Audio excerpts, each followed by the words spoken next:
P0055 means there's a resistance issue in the heater circuit of the upstream oxygen sensor on bank 2.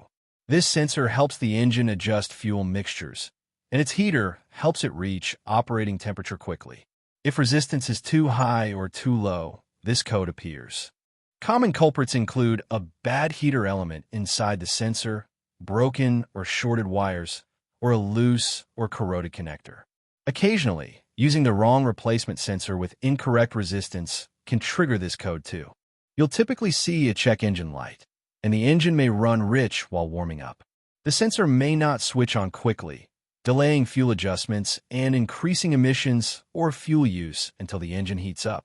To diagnose, check the heater resistance using a multimeter. Compare the reading to your vehicle's spec, typically between 5 and 10 ohms. Make sure the wiring and plug are in good condition. If the sensor is out of range, replace it with the correct OEM equivalent part.